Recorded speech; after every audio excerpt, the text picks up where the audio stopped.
The first raindrops hit the cracked pavement like tiny explosions of dust, each one a promise that things were about to get worse. I pulled my threadbare jacket tighter around my shoulders and glanced at Lily, who skipped ahead of me, her small hands already grimy from the morning's work. My 7-year-old daughter, so innocent, yet already hardened by a life that had taught her to search for treasure in other people's garbage. "Mama, look!" She held up an aluminum can triumphantly. "This one's not even squished." I forced a smile. "Good job, baby. Put it in the bag." The recycling center paid by weight, and every ounce meant another meal, another day with electricity, another small victory against the crushing poverty that had become our existence. I hadn't always lived like this. 3 years ago, I'd been Hannah Mills, waitress at the Pearl, a high-end restaurant downtown.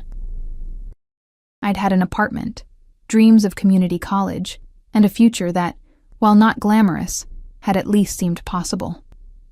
Then I'd met James, the charming sous chef, with the dazzling smile and endless promises. 9 months later, Lily had arrived, pink and perfect. 2 months after that, James had disappeared, along with the money I'd saved for Lily's first year, leaving nothing but a hastily scrawled note claiming he couldn't handle fatherhood. The rain fell harder now, and Lily's excitement faded as water soaked through her worn sneakers. "I'm cold, Mama." "I know, sweetheart. Just a little longer, okay? We need to fill this bag before we go home." Home was a generous term for our one-room apartment, in a building that should have been condemned years ago. We turned down Madison Avenue, where the wealthy residents often discarded recyclables without bothering to claim the deposits. As Lily darted toward a promising pile of garbage bags outside an upscale building, I felt the hairs on the back of my neck stand up. A sleek black SUV had pulled to the curb half a block away, the kind with windows tinted so dark they reflected the gray sky like obsidian mirrors. "Lily, wait," I called, suddenly uneasy. In our neighborhood, vehicles like that usually meant drugs or worse. The rear door opened, and a man stepped out. Even from this distance, I could feel the air change around him. He moved with the fluid confidence of a predator, every step deliberate beneath an expensive black overcoat that fell to his knees. Dark hair swept back from a face that seemed carved rather than born, all sharp angles and hard planes, devastatingly handsome in a way that promised danger rather than comfort. I'd seen men like him before, usually surrounded by deferential staff at the Pearl. They were the ones who never looked at the prices, who ordered the oldest wines, who left tips larger than my weekly salary. Men who owned the world and knew it. 2 larger men followed him, positioning themselves at a respectful distance, their eyes constantly scanning the street. Bodyguards. My stomach knotted. Whoever this man was, he was important enough to need protection. "Lily!" I hissed again, more urgently. She ignored me, having spotted something promising in the garbage pile. The man paused on the sidewalk, speaking into his phone. Then, as if feeling my stare, he looked up. Even across the distance between us, his eyes locked with mine, dark, intense, and somehow both cold and burning at once.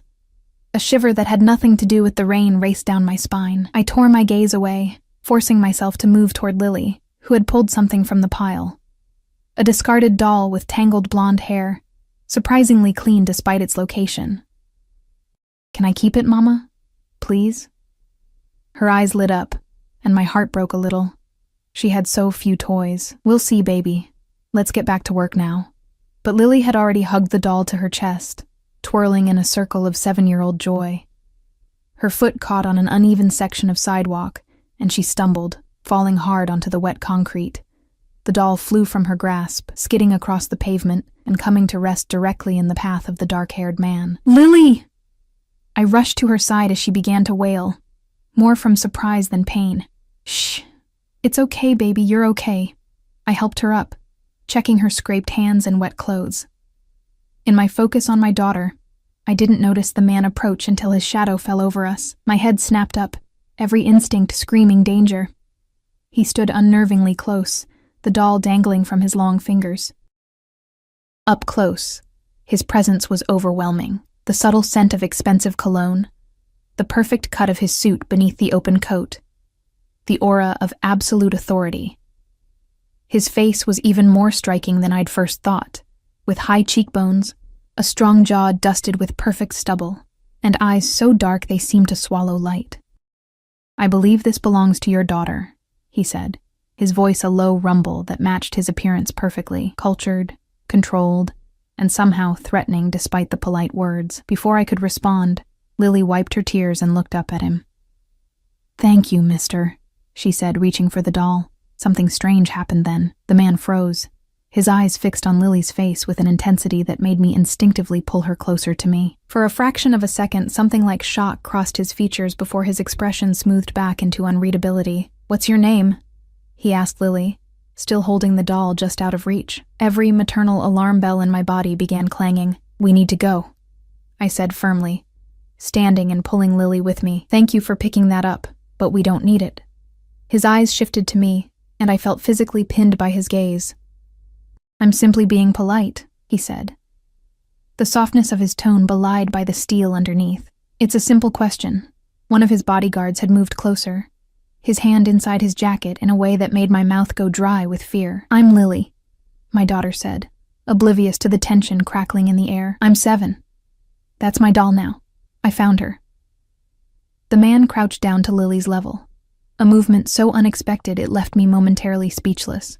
"Hello, Lily," he said, his voice gentler now. "I'm Antonio, and yes, this is definitely your doll." He handed it to her, then looked up at me. "And your mother is?" I shifted uncomfortably under his scrutiny. "We really need to go. The rain's getting worse." He stood, towering over me. "You're collecting recyclables," he stated, glancing at our half-filled bag. Not a question. "We're fine," I said, my voice sharper than intended. "I didn't ask if you were fine," he replied, a hint of amusement in his voice that only heightened my unease. "I'm offering assistance. We don't need charity." His eyes narrowed slightly. "Pride is admirable, but foolish when your child is cold and wet." I bristled, anger temporarily overriding fear. "Don't presume to tell me how to care for my daughter." Something dangerous flashed across his face, and I realized too late that this was not a man accustomed to being challenged. One of the bodyguards stepped forward, but Antonio halted him with a nearly imperceptible gesture. "My car is right there," he said, nodding toward the SUV. "Let me drive you home. It's pouring now." As if on cue, the rain intensified, and Lily pressed against my side, shivering. I hesitated, torn between instinctive caution and the practical reality of our situation. We were still miles from home, and Lily was already soaked. "I have a better idea," I countered, desperation making me bold. "If you're so concerned, you could just give us money for a taxi." A smile curved his lips, though it didn't reach his eyes. "I don't trust taxi drivers in this weather. I insist." The word insist hung in the air between us, and I suddenly understood this wasn't actually an offer. The realization sent ice through my veins. "Mama, I'm cold," Lily whimpered, and my resolve crumbled. "Fine," I said tersely. "But just a ride home. That's it." Antonio nodded once, as if my acquiescence was never in doubt. "Of course." As one bodyguard opened the SUV's door, and the other took our recycling bag without asking, I had the distinct feeling I'd just made a terrible mistake. But with Lily shivering against me, and the rain now falling in sheets, I had no choice but to accept the devil's hand. The interior of the SUV was warm and smelled of leather. Lily climbed in first, her eyes wide as she settled into the plush seat. I followed reluctantly, keeping her close to my side. Antonio sat across from us, his presence somehow filling the spacious interior. The doors closed with a solid thunk that sounded disturbingly final. "Where do you live?" he asked as the vehicle pulled smoothly away from the curb. I gave our address reluctantly, watching his expression. A flicker of recognition crossed his features, quickly masked. "That's Baltic Heights," he said. "Not the safest neighborhood for a child." I stiffened. "It's what we can afford." He studied me with those penetrating eyes. "And what do you do when you're not collecting recyclables?" "I clean offices at night," I replied reluctantly. "Lily stays with a neighbor, and during the day, I look for better work, hence the recycling." He nodded slowly, then turned his attention to Lily, who was stroking the doll's hair with reverent fingers. "Do you like school, Lily?" "Sometimes," she answered. "I like reading class, and I'm good at math." "Is that so?" Something in his voice had changed, becoming almost gentle. "She's very bright," I said, unable to hide the pride in my voice. "Top of her class despite everything." His eyes met mine again, and this time I thought I detected something like approval. "Children are resilient. They shouldn't have to be," I replied softly. For a moment, neither of us spoke.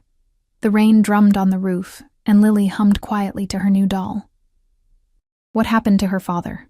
The question was asked casually, but I sensed a tension beneath it. "He left," I said shortly, "when she was 2 months old." Antonio's jaw tightened almost imperceptibly. His name? The personal questions were making me increasingly uncomfortable. "That's not relevant to anything. Humor me." I shifted uneasily. James Donovan. He was a cook at the restaurant where I worked. He stole my savings and disappeared. End of story. Antonio's expression didn't change, but something in his posture did. A coiling of energy, like a predator catching a scent. "I see." The SUV slowed as we approached my neighborhood, the elegant vehicle jarringly out of place among the dilapidated buildings and graffiti-covered walls. When we pulled up to my apartment building, Antonio studied the crumbling facade with an unreadable expression. "Thank you for the ride," I said firmly, eager to end this strange encounter. I reached for the door handle. "Wait." His command stopped me instantly. He removed a business card from his inner pocket and held it out to me. "If you need anything, call this number, day or night." I stared at the card. It was black with a single embossed phone number in silver. No name, no company. "Why would you help us?" His eyes moved to Lily, who was reluctant to leave the warm car. "Let's just say I have a particular interest in seeing children properly cared for." He paused. "Especially children who show promise." I took the card cautiously, not believing for a second that his interest was purely charitable. Men like him didn't help people like us without expecting something in return. "What's your name?" he asked again as I tucked the card into my pocket. I hesitated, then decided giving my first name couldn't hurt. "Hannah." "Hannah," he repeated, as if testing how it felt on his tongue. "Take care of Lily. And yourself." With that cryptic parting, we exited the SUV. As soon as we stepped out, one of the bodyguards handed me our recycling bag, now mysteriously heavier than before. The vehicle remained at the curb, engine idling, as we walked to the building entrance. Only when we were safely inside did I hear it drive away. In our tiny apartment, I emptied the bag and gasped. Mixed in with our recyclables were several crisp $100 bills. More money than I made in 2 weeks of night cleaning. As Lily played with her new doll in the corner, I sat on our worn sofa, turning Antonio's card over in my fingers, wondering what kind of man carried that much cash, traveled with bodyguards, and took an interest in a little girl collecting trash on Madison Avenue. I should have thrown the card away. Instead, I tucked it into the back of my wallet, telling myself it was just in case of emergency. But deep down, as the rain continued to fall outside our window, I knew with inexplicable certainty that I hadn't seen the last of Antonio. The next morning dawned clear and bright, as if yesterday's rain had washed the world clean. I'd barely slept, Antonio's intense gaze haunting my dreams. The money he'd slipped into our recycling bag was hidden beneath the loose floorboard under my bed. $2,000 in crisp hundreds. Part of me wanted to use it immediately. Pay our overdue rent, buy Lily new shoes, stock our nearly empty refrigerator. But another part, the cautious survivor I'd become, warned that nothing came without strings. "Mama, can I take Sophia to school today?" Lily stood in our tiny kitchen area. Already dressed in her cleanest uniform, the rescued doll clutched to her chest. She'd named it immediately and spent the evening whispering secrets to it. "I don't think that's a good idea, baby. She might get lost or dirty." Lily's face fell, but she nodded with that too adult understanding that always broke my heart. "I'll keep her safe at home." She carefully placed Sophia on her pillow, before grabbing her worn backpack. After walking her to school, I headed to the local diner where I sometimes picked up breakfast shifts. The owner, Marge, was a tough but fair woman who'd given me work when I desperately needed it. "Sorry, Hannah," she said when I asked about extra hours. "Business is slow. I can barely give my regulars their usual shifts." I thanked her and left, the weight of our situation settling back onto my shoulders. The cleaning company only needed me 3 nights a week, and even with the recycling, we were always one emergency away from disaster. As I walked home, a black SUV crawled alongside me, matching my pace. My heart stuttered as the rear window lowered, revealing Antonio's unmistakable face. "Good morning, Hannah," he said, as if our meeting was the most natural thing in the world. I stopped walking, anger overriding my initial fear. "Are you following me?" He smiled, the expression transforming his severe features into something dangerously appealing. "I was in the neighborhood. That's not an answer." His smile widened. "I wanted to check on you and Lily, make sure you were all right after yesterday's rain." "We're fine," I said tightly. "And I don't need checking on." "Get in," he said, ignoring my objection. "I'd like to talk to you." "I have nothing to say." His eyes hardened slightly. "It wasn't a request, Hannah." A chill ran through me as I realized we were attracting attention from passers-by. The last thing I needed was trouble in my own neighborhood. 5 minutes, I conceded, approaching the vehicle. The door opened from within, and I slid into the leather seat, immediately enveloped by his presence.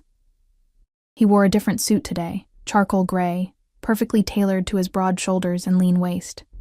His cologne was subtle but distinctive, something expensive and custom-made. "Where's Lily?" he asked as the SUV pulled away from the curb. "School," I replied, wondering why he cared. He nodded approvingly. "Education is important." The vehicle turned down an unfamiliar street, and alarm flared through me. "Where are we going?" I said 5 minutes. "I'm hungry," he stated matter-of-factly. "We're going to have breakfast." "I'm not hungry," I lied, my stomach choosing that moment to betray me with an audible growl. Antonio raised an eyebrow, but didn't comment on the obvious falsehood. "I insist." There was that word again. Insist. Said softly but with immovable force. We arrived at a small, exclusive-looking restaurant tucked away on a side street I'd never noticed before. The host's eyes widened when Antonio entered, and we were immediately ushered to a private table in the back. No words were exchanged, but a bottle of sparkling water and 2 cups of coffee appeared instantly. "You come here often," I observed. "I own it," he replied simply, studying the menu despite not having opened it. My eyebrows shot up. "You own a restaurant."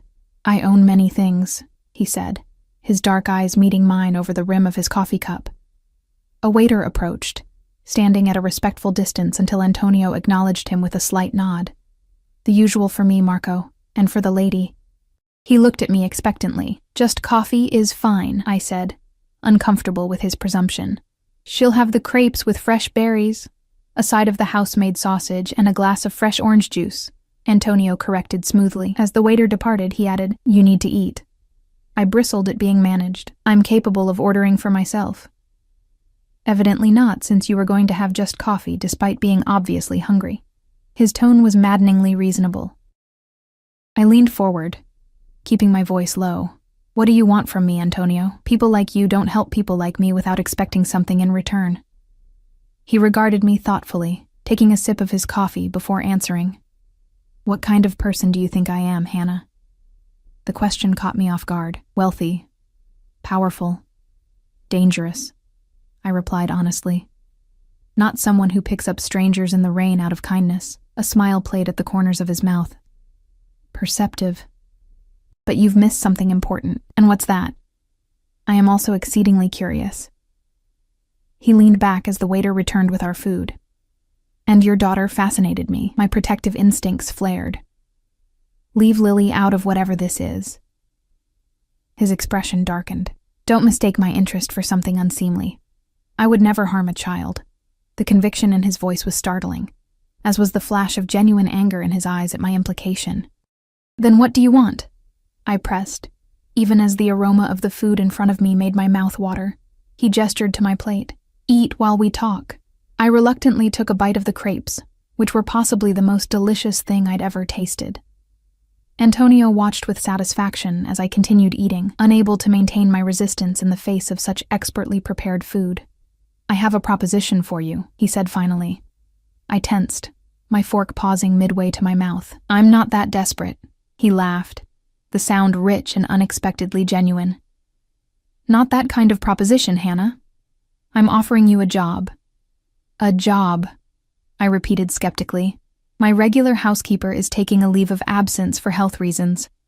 I need someone reliable to manage my residence. The position includes accommodation for you and Lily." I blinked in surprise. "You want me to be your maid? You don't know anything about me." "I know enough," he countered. "You're hardworking, resourceful, and fiercely protective of your daughter. Those are qualities I value, and we would live in your house?" The idea seemed absurd. "In the staff wing. You'd have your own suite, 2 bedrooms, a private bathroom, and a small sitting area. The salary is $20,000 a month, plus benefits including health insurance for both of you, and a college fund for Lily." I nearly choked on my orange juice. $20,000? That's ridiculous for housekeeping. His expression remained impassive. "I value competence and discretion. The salary reflects that." I set down my fork, my appetite suddenly gone. "What's the real reason you're offering this? And don't say it's because you were impressed with how I collect recyclables." Antonio studied me for a long moment, his dark eyes unreadable. "Let's just say I see potential in you. And in Lily." "That's not an answer. It's the only one you'll get for now." He pushed a folder across the table that I hadn't noticed before. "The details of the position, including responsibilities and compensation. Review it and let me know your decision by tomorrow." I didn't touch the folder. "And if I say no?" Something dangerous flickered in his eyes. "That would be unfortunate, for both of us." The implied threat hung in the air between us. But when he spoke again, his voice was gentler. "Hannah, I'm not offering charity. I need someone for this position, and you need a better life for your daughter.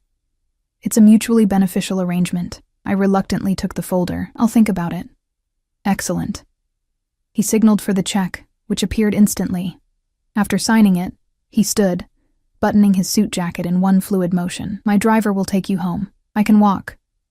"In this neighborhood? I think not." He offered me his hand, and after a moment's hesitation, I took it. His palm was warm and surprisingly calloused, not the soft hand of someone who'd never worked. The contact sent an unexpected current up my arm. He held on a fraction too long before releasing me, his eyes holding mine with an intensity that made my breath catch. The ride back to my apartment was silent, my mind racing with the implications of his offer. It was too good to be true, which meant there had to be a catch. Men like Antonio didn't make generous offers without hidden motives. When the SUV pulled up to my building, Antonio handed me a cell phone. "This is for you. My number is programmed in. Call me with your decision." I stared at the sleek device. "I have a phone." "This one is secure," he said, as if that explained everything. As I stepped out of the vehicle, he added, "One more thing, Hannah. I had someone look into James Donovan." I froze, turning back to face him. "What? Why?" Antonio's expression was unreadable. "The man who abandoned you and Lily doesn't exist. At least not as you described him. There's no record of a James Donovan working at the Pearl or any other restaurant in the city during that time period." My mind reeled. "That's impossible.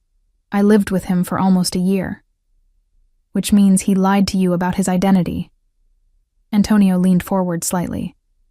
"I can help you find out who he really is, if you accept my offer." He closed the door before I could respond, the SUV pulling away smoothly from the curb. I stood there clutching the phone and folder, feeling as if the ground had shifted beneath my feet.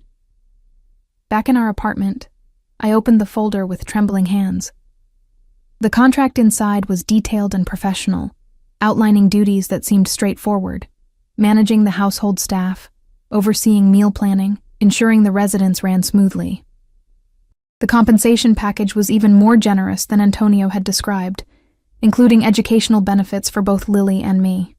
I paced our tiny living room, arguing with myself. Taking the job meant placing myself and Lily under Antonio's control, in his home, subject to his rules.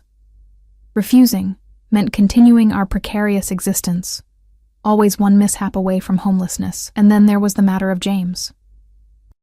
Had he really lied about everything? The possibility made me sick to my stomach, but also explained the ease with which he'd vanished from our lives. If Antonio could help me discover the truth. The sound of knocking interrupted my thoughts. Opening the door, I found Mrs. Petrovich, our elderly neighbor, who sometimes watched Lily. "Hannah, dear, the landlord was here," she said, her voice quavering with distress. "He says everyone must leave by the end of the month. They're demolishing the building." My blood ran cold. "What?" "He can't do that without proper notice." She shook her head sadly. "He doesn't care about legalities. Says he has powerful friends who'll make sure it happens no matter what." After she left, I sank onto our worn sofa, Antonio's folder still in my hands. The timing couldn't be coincidental. Was this his doing? Creating a situation that forced my hand? I pulled out the new phone and stared at it, conflicted and afraid. If I called him, I was stepping into a world I didn't understand, aligning myself with a man whose power and motives remained mysterious. If I didn't, I was condemning Lily to continued hardship, possibly even homelessness. When I picked Lily up from school that afternoon, her excited chatter about her day faded when she saw my expression. "What's wrong, Mama?" she asked, her small hand tightening in mine. I forced a smile. "Nothing, baby. I just have a lot on my mind." "Is it about the man from yesterday? The one with the car?" I glanced down at her in surprise. "Why would you ask that?" She shrugged with childish innocence. He looked at me funny, like he knew me. A chill ran down my spine. "What do you mean, sweetie?" "Just funny. Like," she scrunched up her face, searching for the right words, "like when Miss Garcia sees me at the grocery store and is surprised I exist outside of school." I laughed despite my unease. I'm sure it wasn't like that. But as we walked home, her words echoed in my mind, like he knew me. Had Antonio recognized something in Lily? A resemblance to someone he knew, perhaps? That night, after Lily was asleep, I sat in the dim light of our kitchenette, Antonio's phone in my hand.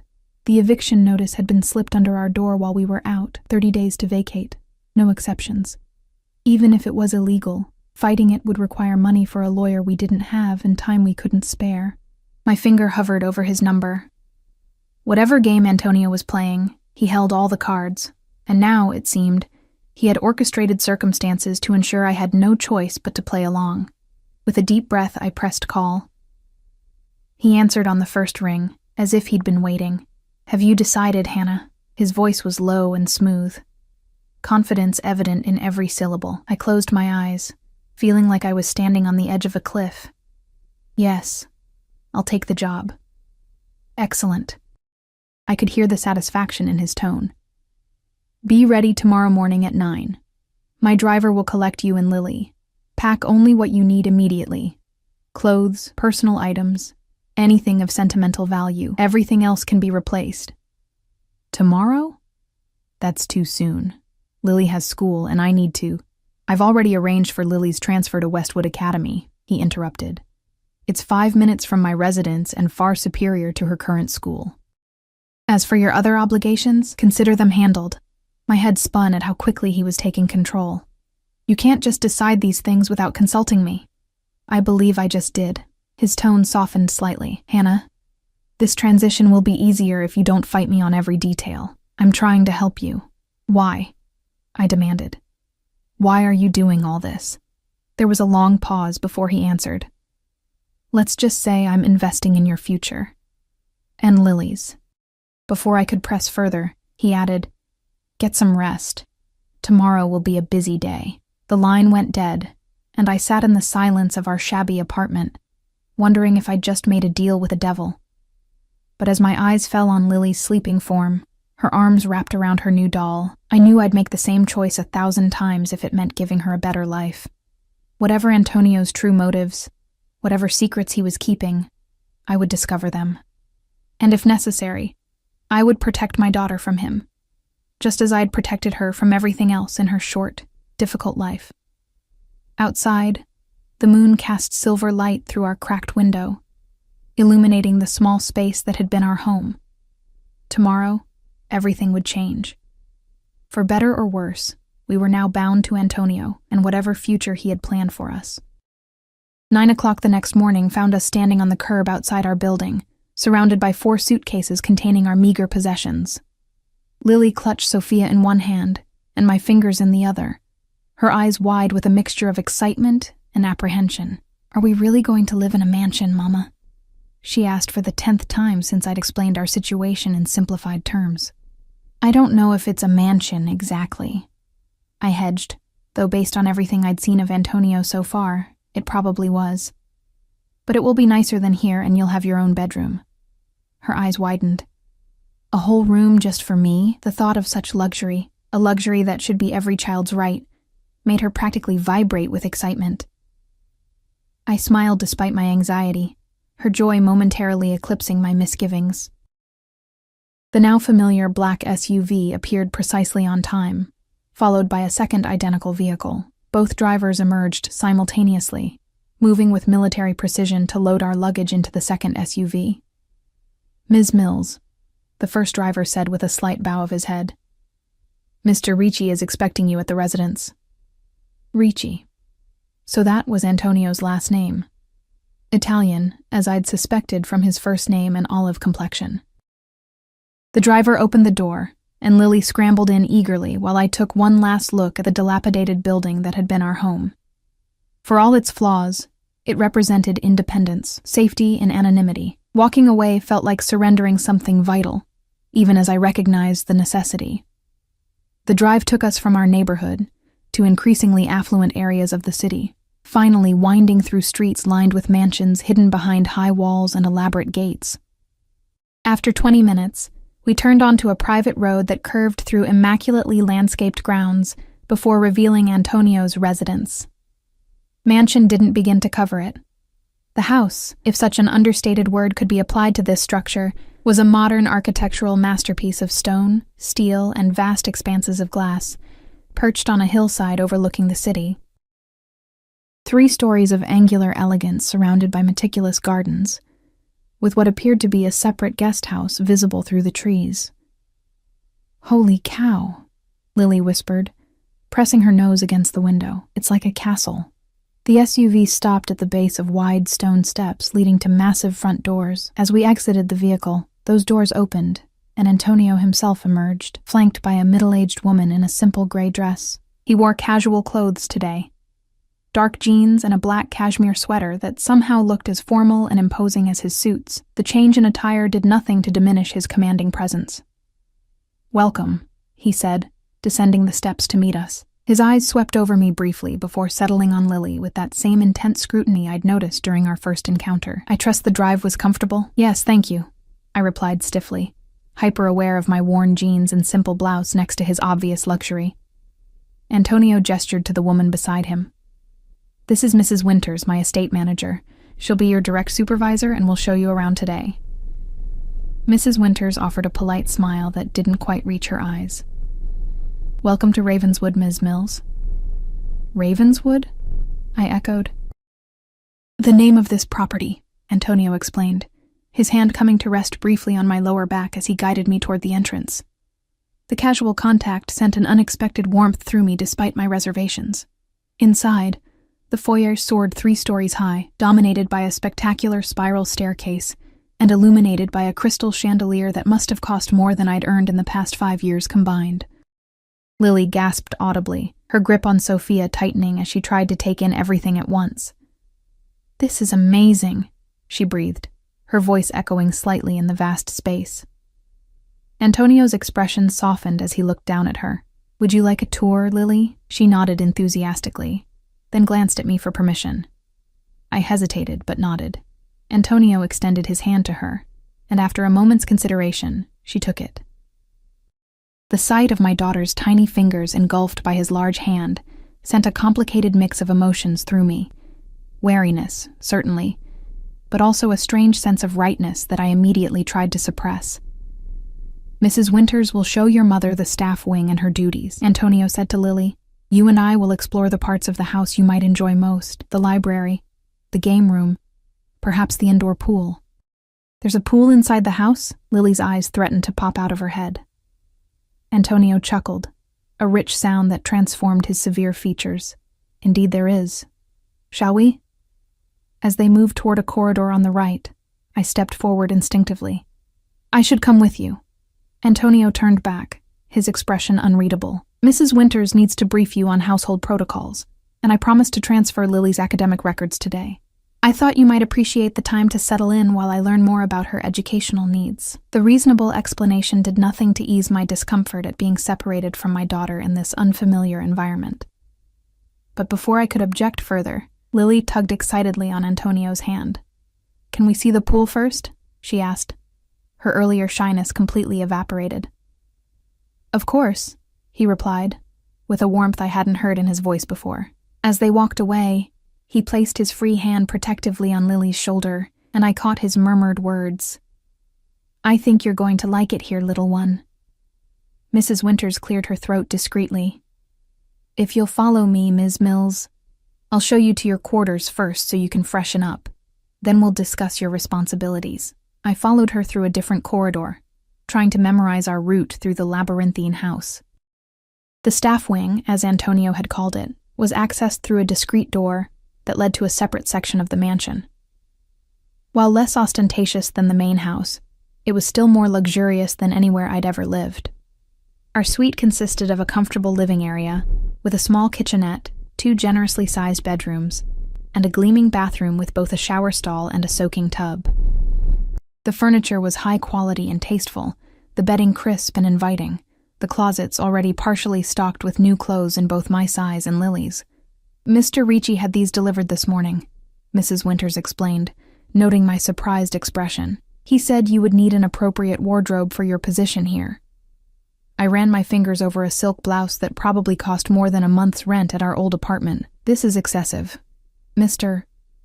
Ricci expects his staff to present a certain image, she replied neutrally. You'll find a uniform for your work duties in the closet as well, though he mentioned you're free to dress casually when not performing official functions. After giving me a few minutes to inspect the space, she led me on a tour of the mansion's service areas, the industrial kitchen where a chef and his assistants were already preparing lunch, the laundry facilities, the staff dining room, the security office where stern-faced men monitored an elaborate system of cameras covering every inch of the property. The security team is extensive, I observed as we passed another guard stationed discreetly in a hallway. Mrs. Winters' expression remained impassive. Mr. Ricci values his privacy and safety. What exactly does he do? I asked, trying to sound casual. For work, I mean. She gave me a measured look. Mr. Ricci has diverse business interests. Import-export, real estate, hospitality, among others. Your employment agreement includes a confidentiality clause. I suggest you review it carefully. The implied warning was clear. Don't ask questions. But that only intensified my determination to learn exactly what kind of man now controlled our lives. We concluded the tour in a wood-paneled office where Mrs. Winters outlined my duties in more detail. I would be responsible for coordinating the household staff of 12, managing schedules, overseeing inventory for household supplies, and ensuring everything ran smoothly. Mr. Ricci travels frequently but entertains at home several times a month, she explained. These events require meticulous planning and discretion. His guests are often influential individuals who value their privacy. I understand, I said, though I wasn't sure I did. What kind of influential individuals required such careful handling? Politicians? Celebrities? Or something less legitimate? I should mention, she continued, her tone slightly softer, that Mr. Ricci rarely takes such a personal interest in his staff. Your position here is unusual. I met her gaze directly. In what way? She hesitated, choosing her words carefully. In the 15 years I've managed this household, he's never personally recruited someone for a position, nor has he ever installed staff members with children in the main residence. Then why me? Why now? Mrs. Winters shook her head. That's not for me to speculate on. I simply thought you should be aware that your situation is unprecedented. Our conversation was interrupted by the arrival of a security guard at the door. Mrs. Winters, Mr. Ricci requests Ms. Mills's presence in the study immediately. My heart rate accelerated. Is Lily all right? The child is fine, the guard assured me. She's with Marta in the kitchen, helping make cookies. Relief washed through me, followed quickly by irritation that Antonio had once again separated me from my daughter without consultation.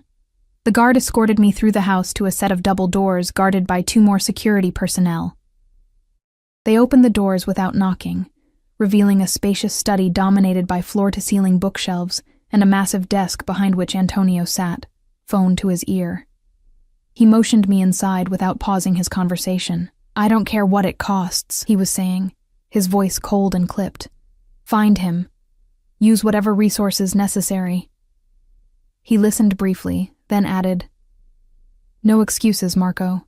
I want results within 48 hours. He ended the call and set the phone down deliberately. "Hannah," he said, gesturing to a chair across from his desk. "Please, sit." I remained standing. "Where's Lily?" "Making chocolate chip cookies with my chef," he replied. "She's perfectly safe and quite enjoying herself. Please sit. We need to talk." Reluctantly, I took the offered seat, acutely aware of the power dynamic between us. Antonio studied me for a moment, his dark eyes unreadable. "Your daughter is remarkable," he said finally. "Intelligent, observant, resilient. You've done well with her despite your circumstances." "Thank you," I replied cautiously, uncertain where this was heading. He leaned forward slightly. "I've enrolled her at Westwood Academy starting Monday. It's the best private school in the city." My eyebrows shot up. "Private school? That wasn't part of our agreement. Consider it a benefit of your employment," he said smoothly. "The education she'll receive there will open doors for her future, doors that would otherwise remain closed." I couldn't argue with his logic, but his unilateral decision-making continued to unsettle me. "You should have discussed it with me first." "Would you have objected to giving her the best possible education?" "Of course not, but..." Then there was nothing to discuss. He opened a folder on his desk. "I've reviewed her current academic records. She's significantly ahead of her peers in mathematics and reading comprehension. With proper guidance, she could be truly exceptional." His interest in Lily's academic potential struck me as strange. "Why do you care so much about my daughter's education?" Antonio's expression shifted subtly, something like regret flickering across his features before disappearing. "Let's just say I recognize untapped potential when I see it." "There's more to it than that," I pressed. "You've gone to extraordinary lengths for us. This job, this living situation, now an expensive private school. What do you really want?" He closed the folder deliberately and met my gaze directly. "I told you I'm looking into James Donovan. I've discovered something interesting." The abrupt change of subject caught me off guard. "What about him?" "The man you knew as James Donovan was actually called James Mitchell. He worked as a line cook at the Pearl for exactly 3 months before disappearing. Before that, his employment history is suspiciously vacant." My breath caught. "How do you know this?" "I have resources," he said simply. "Mitchell also abandoned 3 other women in similar circumstances over the past decade. Different names each time, same modus operandi, charm, move in, steal, disappear. Anger and humiliation washed through me. So I was just another mark, so it would seem." Antonio leaned back in his chair. "But there's more. Mitchell isn't his real name either. His actual identity is proving elusive." I shook my head, struggling to process this information. Why would someone go to such lengths? He wasn't even stealing that much money. Antonio's expression darkened. Perhaps money wasn't his primary motivation. A chill ran down my spine. "What do you mean?" Before he could answer, a soft knock at the door interrupted us. It opened to reveal Lily, her face and clothes dusted with flour, her eyes bright with excitement. "Mama, I made cookies." She rushed to my side, then remembered her manners and turned to Antonio. "Thank you for the tour, Mr. Antonio. Your house is amazing." His severe expression instantly softened. "You're very welcome, Lily. And please, just call me Antonio." "Antonio," she repeated, testing the name. "Marta says dinner will be ready in 30 minutes. She made lasagna because it's Italian like you." He chuckled, the sound surprisingly warm. "Did she now? Well, I'm sure it will be delicious." He rose from his desk. "Why don't you show your mother to your suite so you can both clean up for dinner? We'll continue our conversation later, Hannah." I stood, taking Lily's flower-covered hand in mine. As we turned to leave, Antonio called after us. "Hannah, one more thing." I paused, looking back at him. "I have guests arriving tomorrow evening. Nothing formal, just a few business associates. I'd like you and Lily to join us for dinner." It wasn't a request. "Is that part of my job description?" A smile played at the corners of his mouth. "Consider it an opportunity to see how the household functions during an event, and for me to introduce you properly to my circle." With that cryptic statement, he dismissed us with a nod, as Lily led me through the mansion, chattering excitedly about everything she'd seen. I couldn't shake the feeling that Antonio was playing a game whose rules I didn't understand.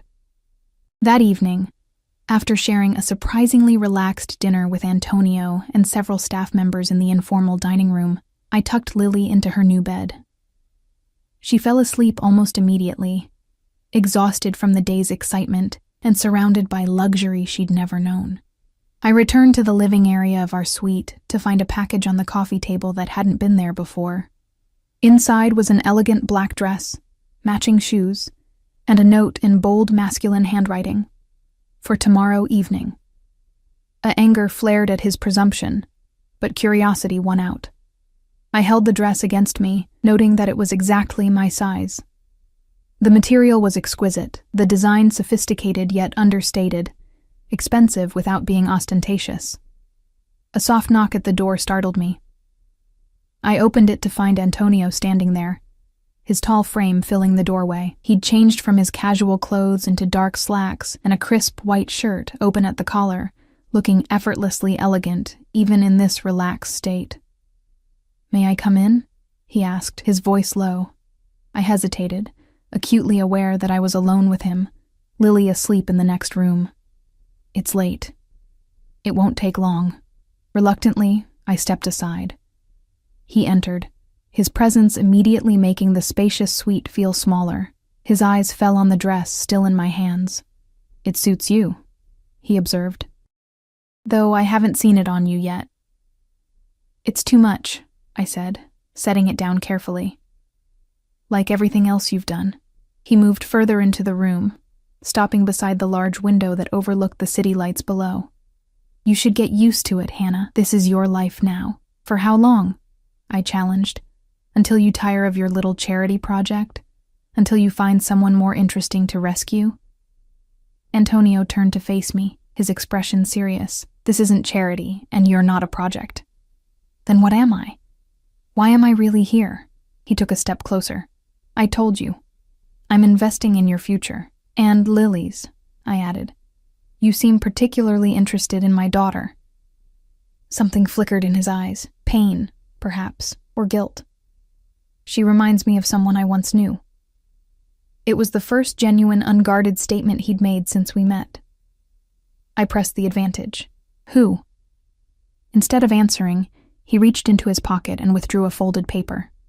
"My people found this today. It's a birth certificate for Lily, the original, not the copy you have." My heart skipped a beat. "How did you get that? Those records are sealed." "As I said, I have resources." He unfolded the paper and held it out to me. "Look at the father's name." With trembling fingers, I took the document. There, in official typeface, was a name I'd never seen before. Antonio Ricci. The world seemed to tilt beneath my feet. This is a mistake, or a forgery. James was Lily's father. Antonio's expression remained steady. "The man you knew as James used my identity when registering Lily's birth. Perhaps to avoid being found if child support was ever pursued." "That's impossible," I whispered, though a horrible suspicion was beginning to form in my mind. "How would he even know your name?" "Because he worked for me," Antonio said quietly. "James Mitchell was employed by one of my companies as a courier. He had access to my personal information, including identification documents." The room seemed to spin. I sank onto the sofa, the birth certificate clutched in my hand.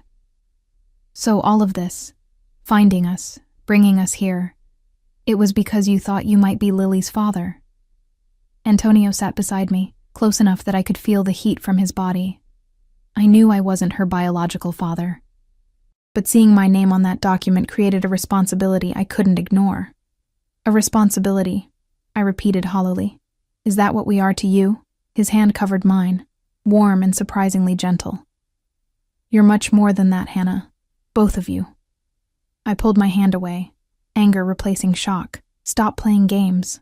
Tell me why we're really here. Antonio was silent for a long moment, his dark eyes searching my face.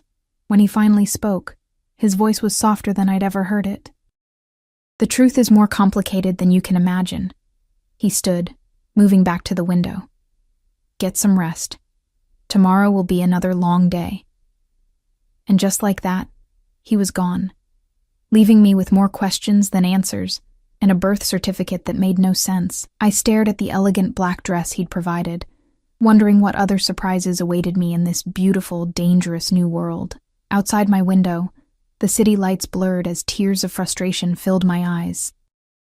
Whatever Antonio's real motives, whatever secrets he was keeping, I was now entangled in a web of his making. And somewhere in that web lay the truth about Lily's father, and the mysterious man who had so suddenly and completely taken control of our lives. Morning sunlight filtered through the elegant curtains of our suite, painting golden patterns across the floor. I'd barely slept, my mind racing with questions about Antonio, the birth certificate, and what it all meant for Lily and me. I'd examined the document repeatedly during the night, looking for signs of forgery, but it appeared authentic in every detail. Lily, oblivious to my turmoil, woke with unbridled enthusiasm for another day in our new home. Can we go swimming in the indoor pool today, Mama? Antonio said I could use it whenever I want. I smiled despite my unease. Maybe later, baby. I have to learn my new job today, and we need to get you settled in. And after breakfast in the staff dining room, where several household employees welcomed us warmly, Mrs. Winters appeared to continue my orientation. Lily was whisked away by a young woman named Elisa, who was apparently the household tutor, to assess her academic level before Monday's school start. Mr. Ricci requested that Lily spend the morning with Elisa, Mrs. Winters explained, noting my hesitation. He wants to ensure she's properly prepared for Westwood Academy. I bit back my objections. Fighting every decision Antonio made would only create tension, and for now, Lily seemed happy and well cared for. Better to choose my battles carefully. The morning passed in a whirlwind of introductions and explanations. I met the entire household staff, the chef and his 2 assistants, the 3 housekeepers, the groundskeeper and his team, the chauffeurs, and some of the security personnel. Everyone was professional and competent, though I noticed they all shared a certain wariness when speaking about Antonio, respect mixed with what might have been fear. Mr. Ricci has exacting standards, the head housekeeper told me diplomatically when I asked about his temperament as an employer.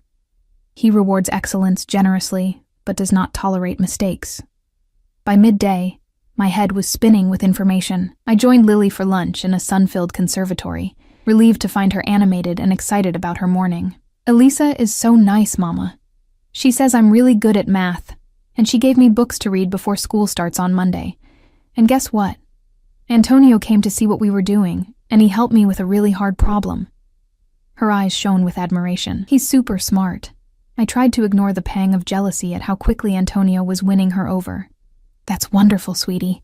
I'm glad you're enjoying your lessons. After lunch, Mrs. Winters showed me to Antonio's private office, where I would apparently be working when not supervising the household. A sleek desk with a computer had been set up in a corner of the spacious room, positioned so that I would have my back to his larger desk.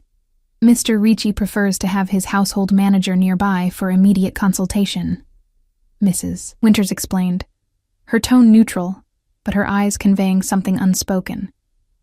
I'm to work in his office? I asked, uncomfortable with the arrangement. Isn't that unusual?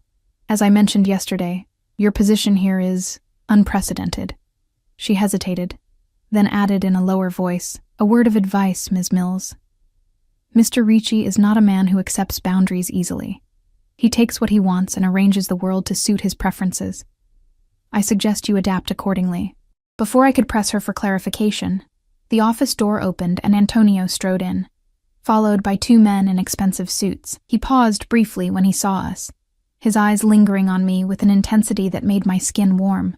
Hannah, he acknowledged with a slight nod. Mrs. Winters, Please show Ms. Mills to the kitchen. Marta needs assistance planning next week's menus. It was a clear dismissal. As we left, I caught fragments of the men's conversation. Something about shipping containers and customs inspections. Business talk, seemingly legitimate, though the serious expressions and lowered voices suggested otherwise. The afternoon passed quickly as I familiarized myself with the household routines and schedules. By evening, I felt marginally more prepared for my role, though questions about Antonio and his interest in us continued to plague me. As instructed, I dressed for dinner in the black dress Antonio had provided. The fit was perfect, the material draping elegantly over my curves without being too revealing. The matching heels added 3 inches to my height and an unexpected boost to my confidence. I styled my hair in a simple updo and applied minimal makeup, wanting to look professional rather than attempting to impress. When I emerged from my bedroom, Lily gasped. "Mama, you look like a princess." She herself wore a new dress, a deep blue velvet with a satin sash that made her look older than her 7 years. "You look beautiful too, baby. Did Elisa help you get ready?" She nodded happily. "She did my hair, and Antonio sent the dress especially for me. Isn't it pretty?"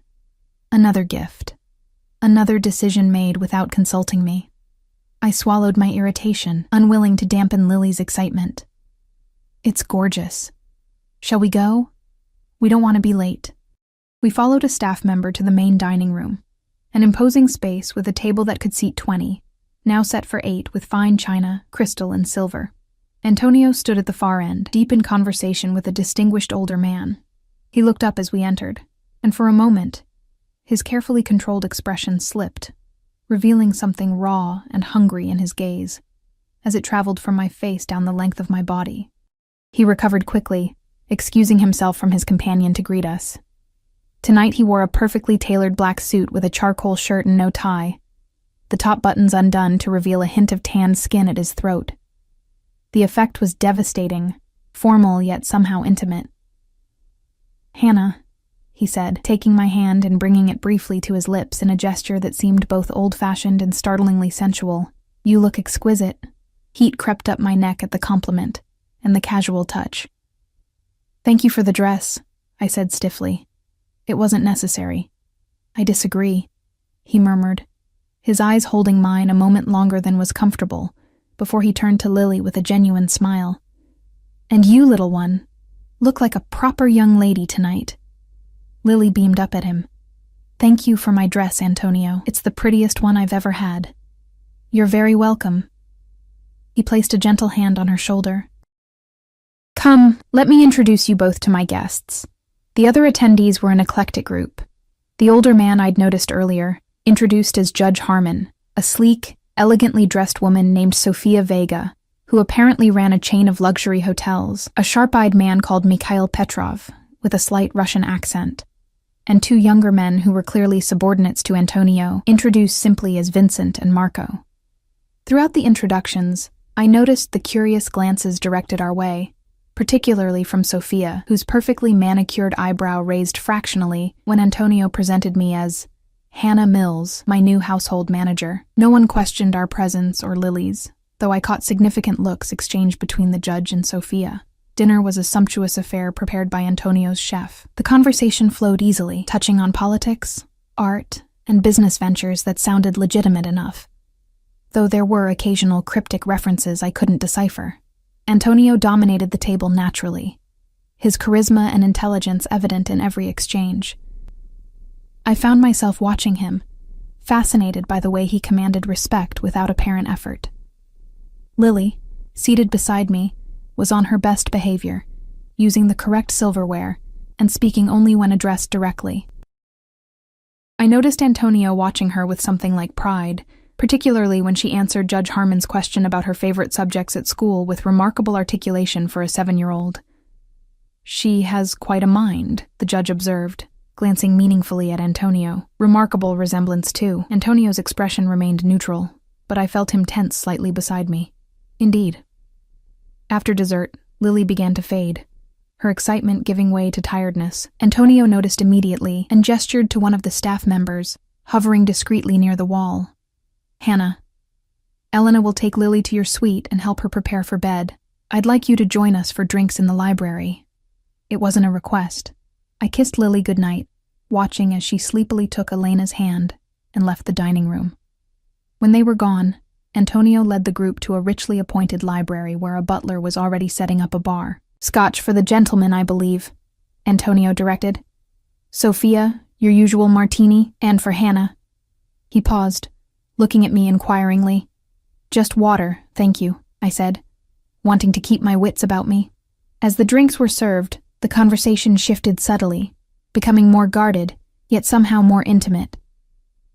I stood slightly apart from the group, observing rather than participating, aware that I was being assessed by Antonio's associates. Sophia approached me, martini in hand. "So?" she said without preamble. "How long have you known Antonio?" "Just a few days, actually," I admitted. Her perfectly arched eyebrows rose. "Fascinating. He doesn't usually—" She trailed off, studying me more intently. "You have no idea who he is, do you?" Before I could respond, Antonio appeared at my side, his hand coming to rest possessively at the small of my back. "Sophia, I see you're getting acquainted with Hannah. Just girl talk," she replied smoothly, though her eyes remained sharp and assessing. "She's refreshingly uninformed." Antonio's fingers pressed slightly against my spine, a warning, or perhaps a reassurance. "Hannah has other qualities I value more than knowledge of our world." "Clearly," Sophia murmured, her gaze flicking meaningfully to his hand on my back. With a knowing smile, she drifted away to join the others. "What did she mean?" I asked quietly, turning to face Antonio. "About your world." His dark eyes studied me, calculating something I couldn't decipher. "My associates move in exclusive circles, Hannah. Sophia was simply noting that you're an outsider you've deliberately brought inside," I pointed out. "Why?" Instead of answering, he guided me to a quieter corner of the room. Judge Harmon was impressed with Lily. The abrupt change of subject was becoming a familiar tactic. "He seemed to think she resembles you." Antonio's expression remained carefully neutral. "Many children have dark hair and eyes." Is that all it is? Because he seemed to be implying something more. For a moment, I thought he might actually give me a straight answer. But then Marco approached, murmuring something about a call that required Antonio's immediate attention. With a brief apology, Antonio excused himself, leaving me alone among strangers who clearly knew more about my situation than I did. I used the opportunity to circulate around the library, pretending to admire the extensive collection of books while eavesdropping on conversations. Most were innocuous, but I caught fragments that raised my suspicions further. References to territories, shipments, and the commission.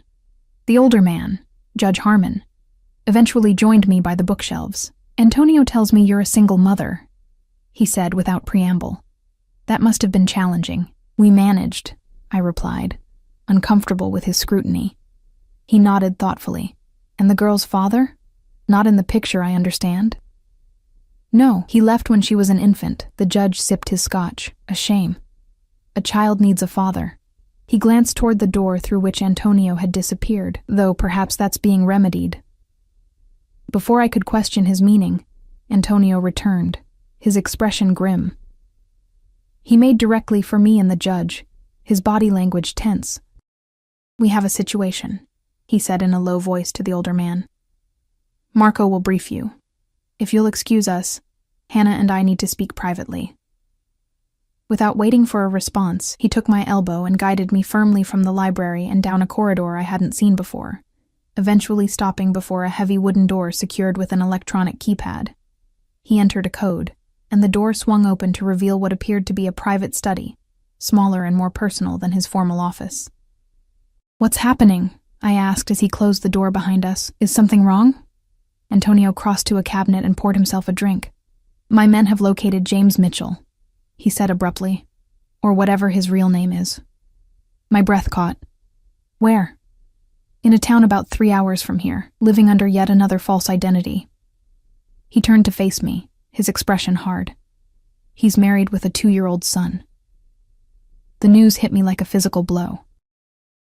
While I'd long since stopped loving the man who'd abandoned us, the confirmation that he'd simply moved on to create another family, another life that didn't include Lily, was painful. "Why are you telling me this?" I asked, struggling to keep my voice steady. Antonio set down his glass and moved closer. "Because I'm going to confront him tomorrow. And I want you to come with me." "What? Why would I do that? Don't you want answers?" His eyes searched mine. "Don't you want to know why he used my name on Lily's birth certificate? Why he targeted you specifically?" The questions had been haunting me since Antonio showed me the document. "Of course I do, but then be ready at 9 tomorrow morning." His tone brooked no argument. "My security team will watch Lily. She'll be perfectly safe here." I wrapped my arms around myself, suddenly cold despite the room's comfortable temperature. "What are you going to do to him?" Antonio's expression darkened. "That depends on his answers. You can't hurt him," I said quickly. "Whatever he did, violence isn't the solution." A bitter laugh escaped him. "You have no idea what I'm capable of, Hannah, or what he deserves." Fear crawled up my spine, not for myself, but for what might happen tomorrow. "I won't be part of something illegal or violent. You won't have to be." He stepped closer, close enough that I could smell his cologne and the faint scent of scotch on his breath. "But you deserve to look him in the eye, to hear the truth from his own lips." I wanted to refuse, to insist on staying with Lily, but curiosity and a burning desire for answers overrode my caution. "Fine, I'll go, but only to talk." Antonio smiled, a predator's smile that sent a shiver through me. "Of course." He reached out suddenly, his fingers brushing a strand of hair from my face with unexpected gentleness. "The dress suits you perfectly," he murmured. I knew it would. The abrupt shift in conversation and the intimate gesture caught me off guard. "I should check on Lily," I said, taking a step back. "Of course." His hand fell away, but his eyes remained intent on mine. "Rest well, Hannah. Tomorrow will be illuminating." I left him there, my mind reeling with questions about what the morning would bring. In the quiet of our suite, I found Lily already asleep, Sophia clutched in her arms. I sat on the edge of her bed, watching her peaceful face and wondering how our lives had changed so drastically in just a few days. What connected Antonio Ricci, powerful and dangerous man, to James, the charming cook who'd stolen my heart and savings before disappearing? Why would James use Antonio's name on Lily's birth certificate? An act that seemed designed to attract the very attention he'd presumably been avoiding. Most importantly, what would happen when we confronted him tomorrow? I changed out of the elegant black dress and into comfortable pajamas, but sleep eluded me. Around midnight, I gave up trying and wandered to the living area of our suite, where I was surprised to find a thick folder on the coffee table that hadn't been there earlier. Inside was a comprehensive dossier on James Mitchell, including photographs of him with various women over the years, employment records showing his pattern of short-term jobs followed by sudden departures, and police reports filed by 2 women claiming theft and fraud. The most recent photo showed him with a pretty blonde woman and a toddler boy, standing in front of a modest suburban home, the perfect image of family contentment. The sight of him, older, slightly heavier, but unmistakably the man I'd once loved, made my stomach churn with anger and grief. Not for the loss of him, but for what he'd taken from Lily. A father's love, stability, the security of knowing she was wanted. The last page of the file was a copy of an internal memo from what appeared to be one of Antonio's companies, dated 5 years ago. It documented the theft of several identification documents from a secured office, including a passport and driver's license belonging to Antonio Ricci. The suspected thief was listed as James Mitchell, recently hired courier, so Antonio had been telling the truth about that part, at least. James had worked for him, had stolen his identity documents. But why use Antonio's name specifically for Lily's birth certificate? It seemed like an unnecessary risk, especially if he was planning to disappear, unless that had been the point all along. Unless Lily was somehow part of a larger scheme targeting Antonio Ricci. The thought chilled me to the bone. I closed the file and returned to bed. But sleep remained elusive. Tomorrow, I would face the man who had betrayed me so completely, and perhaps finally learn the truth about my daughter's connection to Antonio Ricci. As I drifted into fitful sleep, the last image in my mind was Antonio's face. dark eyes burning with an emotion I couldn't name as he promised that tomorrow would be illuminating. Illuminating, or devastating. Either way, I sensed that after tomorrow, nothing would ever be the same again. 9 o'clock found me sitting beside Antonio in the back of his SUV, my hands clenched tightly in my lap as we drove through the countryside. 2 more identical vehicles followed us, carrying what Antonio called his security team. Men whose hard eyes and concealed weapons suggested their duties extended far beyond simple protection. "You're nervous," Antonio observed, breaking the silence that had persisted since we left Ravenswood an hour earlier. "Wouldn't you be?" I countered. "I haven't seen this man since he abandoned his 2-month-old daughter. I have no idea what I'm going to say to him." Antonio's hand covered mine briefly, an unexpected gesture of comfort. "You don't have to say anything. Your presence alone will be enough to unsettle him." "And then what?" I asked, searching his face. "What exactly are you planning to do?" His expression remained impassive. "That depends entirely on his answers." The cryptic response did nothing to ease my anxiety. I turned to look out the window, watching as upscale suburbs gave way to more modest neighborhoods. Saying goodbye to Lily this morning had been harder than I'd anticipated, though she seemed content enough to spend the day with Elisa, excited about baking cookies and swimming in the indoor pool.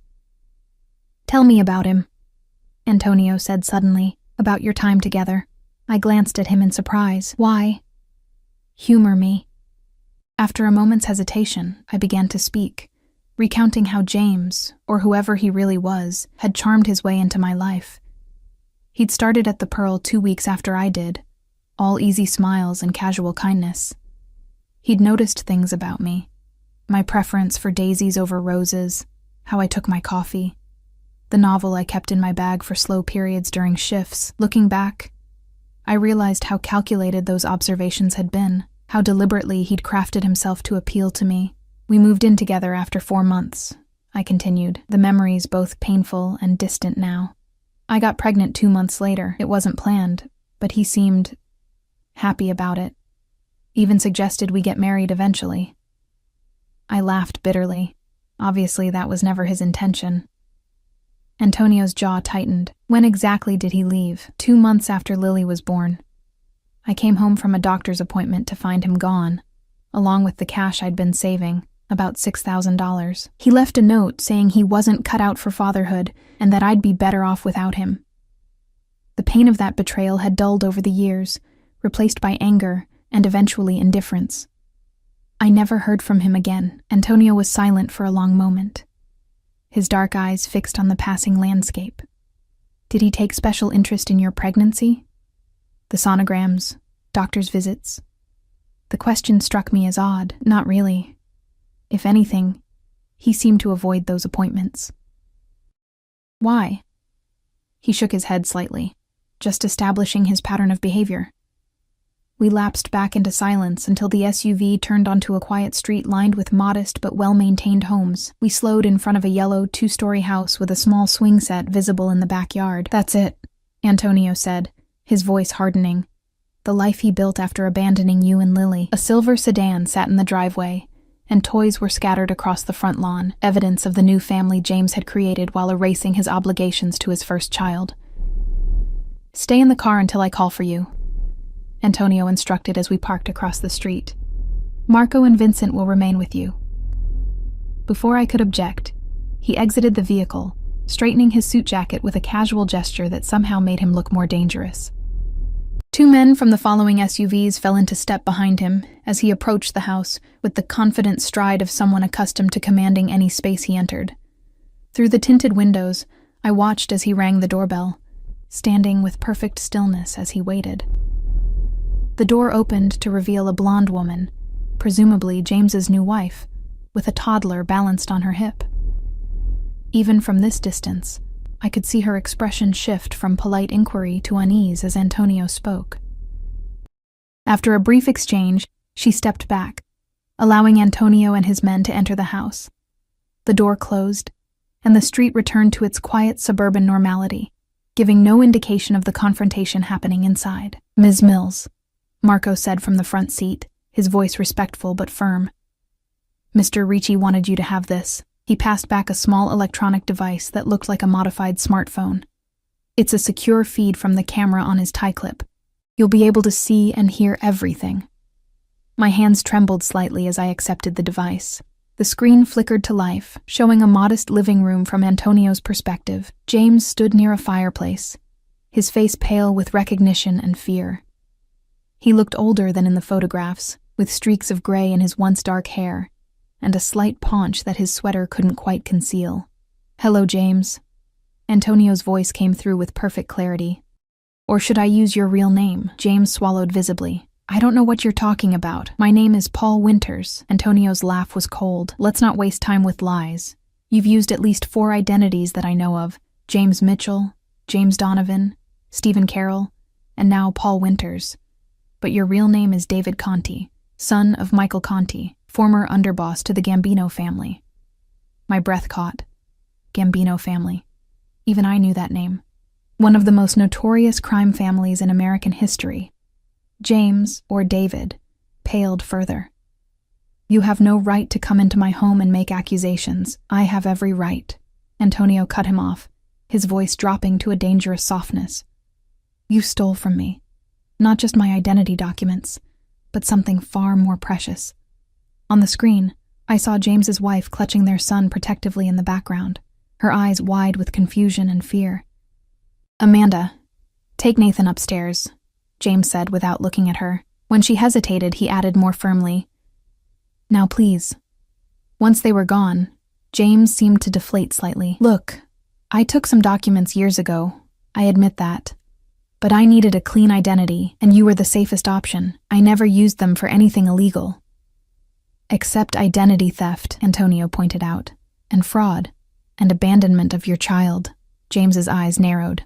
"Which child would that be? The one you apparently know about, or the one upstairs who has no idea his father has been lying to him since birth?" "I'm talking about Lily," Antonio said, his voice now razor sharp. "The daughter you abandoned 7 years ago. The daughter whose birth certificate bears my name as the father." Understanding dawned on James's face, followed quickly by calculation. "So that's why you're here. You found the birth certificate. Why did you do it?" Antonio demanded. "Of all the names you could have used, why mine?" James's expression shifted to something almost like amusement, because it was perfect. "You were known for your liaisons with beautiful women. The idea that one might have had your child and kept it secret was entirely plausible. And it gave me insurance." "Insurance?" "If my father ever found me, if the families ever came looking, I'd have leverage. The great Antonio Ricci's secret daughter." He shrugged. "I never actually planned to use it. It was just contingency planning." My stomach twisted with disgust. He'd used our daughter as a potential bargaining chip in some criminal chess game. Antonio took a step closer to James, who instinctively backed away. "You used an innocent child as insurance against a threat that was never coming for you. Your father died 10 years ago. No one in the old families cares about David Conti anymore. You ruined lives for nothing." "I didn't ruin anything," James protested. "Hannah was fine. The kid was fine. I left them money. You stole Hannah's savings." Antonio interrupted, his voice deadly quiet. "You left her to raise your daughter alone in poverty. You're a disgrace to your family name, to your own blood." A flash of genuine anger crossed James's face. "Don't pretend this is about Hannah or the kid. This is about your precious reputation. Afraid people might think you abandoned your own child? That your bloodline was being raised in some slum?" Antonio moved so quickly the camera image blurred. When it stabilized, he had James by the throat, pinned against the wall. "Listen carefully," he said, his voice so low I had to strain to hear it.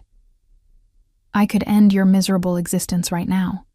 I could make you disappear so completely your wife and son would never know what happened to you, just like you did to Hannah and Lily." James struggled uselessly against Antonio's grip. "You wouldn't dare. Not here." "Oh, I would."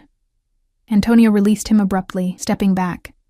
"But that would make me like you, a man who abandons his responsibilities. Instead, I'm going to give you a choice." James rubbed his throat, eyeing Antonio warily. "What kind of choice?" "Option 1. You sign away all parental rights to Lily. You acknowledge the fraud you committed. You never contact Hannah or Lily again, and you tell your wife exactly who and what you really are. And option 2? James asked hoarsely. Antonio smiled coldly. There is no option 2. There's only the consequence of refusing option 1. The threat hung in the air between them. After a long moment, James nodded. I'll sign whatever you want. I never wanted the kid anyway. Antonio's hand shot out again, this time grabbing James by the shirt front. Her name is Lily, and she is worth 1,000 of you. My vision blurred with tears at the fierce protection in Antonio's voice. For all his danger and mystery, in that moment, his defense of Lily seemed to come from a place of genuine care. It's time, Marco said quietly from the front seat. Mr. Ricci wants you inside. Heart pounding, I exited the SUV and crossed the street, escorted closely by Marco and Vincent. The front door opened before we reached it, one of Antonio's men ushering us inside. James stood in the living room, now seated on the couch with papers spread on the coffee table before him. His head snapped up when I entered, his expression cycling rapidly through shock, guilt, and finally a poor attempt at casual indifference. Hannah, he said, as if we'd parted on good terms just yesterday. You look well. Don't, I said, my voice steadier than I'd expected. Don't pretend we're old friends catching up. Antonio moved to my side, his presence solid and reassuring. James, or David, was just signing the paperwork relinquishing all parental rights to Lily and acknowledging his fraud in using my name on her birth certificate. James's pen hovered over the final document. I never meant to hurt anyone, Hannah. I was in a bad situation. Save it, I interrupted. I don't care about your excuses. I just want to know one thing. Did you ever love her? Even for a moment? He had the grace to look ashamed. I'm not good with kids. Never have been. But she seemed like a good baby. Cute, you know? If things had been different, but they weren't different, I said flatly. You made your choices. Now we're making ours. He nodded and signed the final paper, then stood. So that's it? We're done here? Antonio placed a hand at the small of my back. Almost. There's the matter of your wife. James paled. You can't tell her. She wouldn't understand. Then explain it better, Antonio said coldly, or I will. A woman's voice called down from upstairs. Paul, is everything okay? James closed his eyes briefly. Give me some time, please. Antonio studied him for a long moment, then nodded. 1 week. Then I contact her directly with the full truth. And David? If you run again? If you abandon another child? He left the threat unspoken but unmistakable. As we turned to leave, I paused, facing the man I'd once thought I loved. Lily is brilliant, by the way. She's at the top of her class, loves math, and has more compassion in her little finger than you have in your entire body. You missed out on knowing an amazing person. His eyes dropped, unable to meet mine. I'm sorry, Hannah, for whatever that's worth. It's worth nothing, I replied honestly, but Lily and I are going to be just fine without you. Outside, the spring sunshine seemed brighter somehow, as if a cloud had lifted. I inhaled deeply, feeling lighter than I had in years. Are you all right? Antonio asked as we walked back to the waiting vehicles. Surprisingly, yes, I answered. I think I needed that closure more than I realized. In the SUV, as we pulled away from James's borrowed life, Antonio studied me with an expression I couldn't quite read. What happens now? I asked. With the birth certificate situation? My lawyers will file the correct paperwork. Lily's birth certificate will be amended to show James, or David, as her biological father. Your legal position as her mother remains unchanged, of course. I nodded, processing this. And us? Lily and me? Do we continue living at Ravenswood? With me working as your household manager? I couldn't keep the skepticism from my voice at the title we both knew was largely a pretense. Antonio was silent for a long moment, his dark eyes thoughtful. That depends on you, Hannah, on what you want. What I want. Since when has that mattered in any of this? You've orchestrated everything from the moment you saw Lily on that street corner. His expression softened slightly. Not everything. I didn't anticipate meeting you and Lily that day. I certainly didn't plan to be drawn to you both so quickly. Drawn to us? I repeated, caught off guard by the admission. What does that mean exactly? Antonio turned to look out the window, his profile sharp against the passing landscape. When I saw Lily that day, something about her seemed familiar. Not physically. She doesn't resemble me, despite what some might think, but there was something in her spirit, her resilience, that reminded me of myself as a child. He turned back to me, his expression more open than I'd ever seen it. And then there was you, fiercely protective, proud despite your circumstances, unwilling to accept charity even when it meant going hungry yourself. How could I not be intrigued? So you brought us to your home out of curiosity? The explanation seemed insufficient for the extraordinary measures he'd taken. At first, yes, he admitted. I wanted to understand why James had used my name on Lily's birth certificate. I wanted to know if there was some connection I was missing. His mouth curved in a rueful smile. What I didn't expect was to find myself caring about what happened to either of you. The confession hung between us, fraught with implications neither of us seemed ready to address directly. And now, I asked softly, now that you know the truth about James and his schemes, now I find myself reluctant to let you go. The simple honesty of his words caught me by surprise. Both of you. We fell silent as the SUV continued its journey back to Ravenswood. My mind raced with questions, with possibilities I hadn't allowed myself to consider before today. Antonio Ricci was dangerous. That much was clear from every interaction I'd witnessed, from the deference of his staff to the fear in James's eyes. He lived in a world of power and privilege that was entirely foreign to me. And yet there was something undeniably compelling about him, about the intensity of his focus, and the unexpected gentleness he showed to Lily. I don't know you, I said finally. Not really. I don't know what you do, who you are beyond these glimpses I've seen. Then stay and find out, he replied, his voice low and persuasive. Give yourself time. Give Lily time in a stable environment with the opportunity she deserves. The offer was tempting, more than tempting, but I needed honesty between us if there was any hope of building something real. I need to know who I'm dealing with, I insisted. No more half-truths or evasions. If we're going to stay, if we're going to explore whatever this is between us, I need to understand your world. Antonio studied me for a long moment, his expression serious. My family has been involved in certain businesses for generations, some legitimate, some less so. I've worked hard to shift our interests toward legal enterprises. But yes, there are still connections to the old ways. You're saying you're what? A mobster? The word felt melodramatic, something from movies rather than real life. His mouth quirked. That term is rather outdated. Let's say I'm a businessman with complex holdings and historical family connections that occasionally require unconventional problem-solving. It wasn't a full confession, but it was more candor than he'd shown before. And these family connections, they're why you have a small army of security, why people look at you with fear. Respect, he corrected. And yes, in my position, certain precautions are necessary. I considered this, trying to reconcile the man beside me, the man who had defended Lily so fiercely, who looked at me with such intense interest, with the dangerous figure James had clearly feared. I don't know if I can be part of that world, I said, honestly. I'm not asking you to be part of that aspect of my life, he replied. I'm asking you to give us a chance to see what we might become to each other, without the pretense of employer and employee. The SUV turned through the gates of Ravenswood, the mansion appearing ahead of us, grand and imposing in the afternoon sunlight. As we pulled up to the entrance, I saw Lily running down the steps, Elisa following more sedately behind her. "Mama! Antonio!" she called, her face alight with excitement. "I learned to swim underwater today."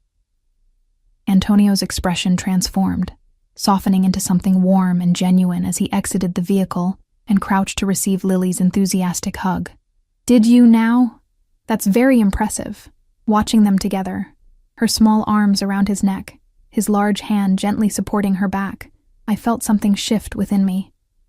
Whatever Antonio Ricci was to the rest of the world, to Lily, he had become someone safe, someone who saw her value and encouraged her growth. And to me, that remained to be discovered. That night, after Lily was asleep, I found Antonio in his study, working at his desk. He looked up as I entered, his expression cautiously hopeful. "I've been thinking about your offer," I said, closing the door behind me. "About staying here, about exploring us." He set down his pen, giving me his full attention. "And I'm willing to try," I said carefully, "but on my terms. I won't be your employee anymore. That power dynamic is too problematic. I'll find my own work, contribute to our expenses. Lily can stay at Westwood if it's truly the best school for her, but I need to maintain my independence."